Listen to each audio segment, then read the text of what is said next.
पिछले एपिसोड में आपने सुना कि आदित्य और रेणुका के बीच आमने सामने बात होती है। रेणुका अपने आप को बेकसूर बताती है। आदित्य को कुछ पल के लिए उसकी आंखों में सच्चाई नजर आती है और रेणुका को पता चलता है कि आदित्य उसी लड़की का भाई है। अब आगे आदित्य अपने घर पर था। उसके दिल में तूफान उठ रहा था। अजीब सी बेचैनी थी। दिल में हजारों सवाल थे पर जवाब कोई भी नहीं था। क्या रेणुका सच में बेकसूर है या फिर वो मेरा ध्यान भटकाने की कोशिश कर रही है? क्या मैं किसी बेकसूर को इतने दिनों से सजा दे रहा था या वो कोई चाल चल रही है? आदित्य अपने आप से सवाल करता है। जो वो कह रही है क्या वो सच है? उस पर विश्वास करना चाहिए या नहीं, कुछ समझ नहीं आ रहा है। आदित्य परेशान होकर सोफे पर बैठ जाता है। नहीं, मैं ऐसे शांत नहीं बैठ सकता। मुझे सच्चाई का पता लगाना ही होगा। वह एक बार फिर सारे इकट्ठे किए हुए सबूत खंगालने लगता है। तभी उसका ध्यान एक चिप पर जाता है। वह उस चिप को सुनता है जिसमें आखिरी बार रीवा ने आदित्य से संपर्क करने की कोशिश की थी। आदि, मैं ज़्यादा बात नहीं कर सकती। तुम्हारे पास एक पार्सल आने वाला है, उसे संभाल लेना। तभी झटके से फ़ोन गिरने की आवाज़ आती है और पीछे से किसी आदमी की आवाज़। हमारे राज खोलने वाला खुद एक राज बनकर रह जाता है। तुम अब नहीं बच सकती। पीछे कार के हॉर्न की आवाज़ भी सुनाई देती है। तभी रीवा की चीख सुनाई देती है। आदित्य रिकॉर्डिंग सुनकर सन्न रह जाता है। राज? कैसा राज?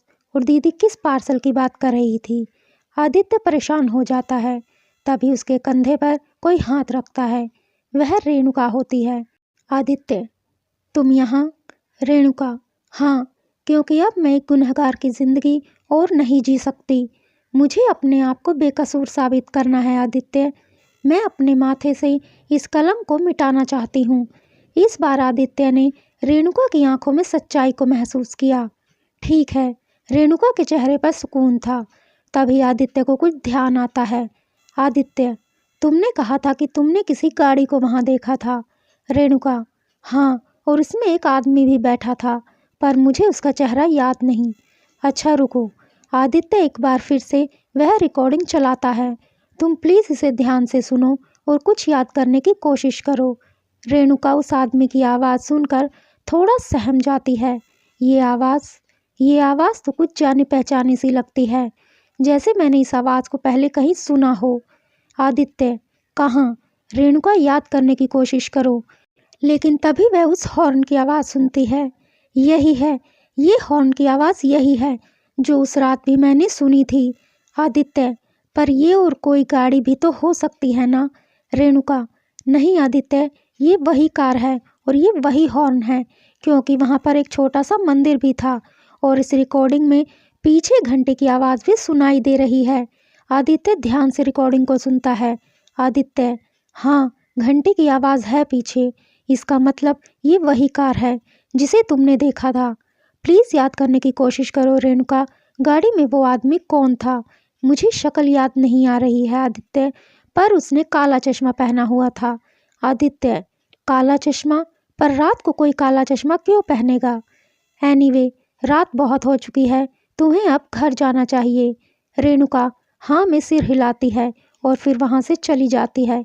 रेणुका पीछे पलटकर देखती है। आदित्य उसकी तरफ देखकर मुस्कुराता है। रेणुका फिर वहाँ से चली जाती है। आदित्य अपने रूम में जाने ही वाला था, तभी दरवाजे की घंटी बजती है। आदित्य दरवाज़ा खोलता है तो तभी एक लड़का एक पार्सल लेकर खड़ा होता है। आदित्य को अचानक रीवा के पार्सल की याद आती है। वह तुरंत पार्सल ले लेता है। वह अंदर जाकर पार्सल खोलता है। उसमें एक डायरी निकलती है। आदित्य डायरी खोलकर पढ़ने लगता है कि शायद इसमें कोई सबूत मिल जाए। पन्ने पलटते पलटते उसने अचानक आखिरी पन्ने पर एक नाम लिखा देखा, आर चौधरी। कौन है ये आर चौधरी? आदित्य चौंकता है। आखिर कौन है ये आर चौधरी? क्या रीवा की मौत से इसका कोई संबंध है? क्या आदित्य इस राज पर से पर्दा उठा पाएगा? जानते हैं अगले एपिसोड में। तब तक के लिए धन्यवाद।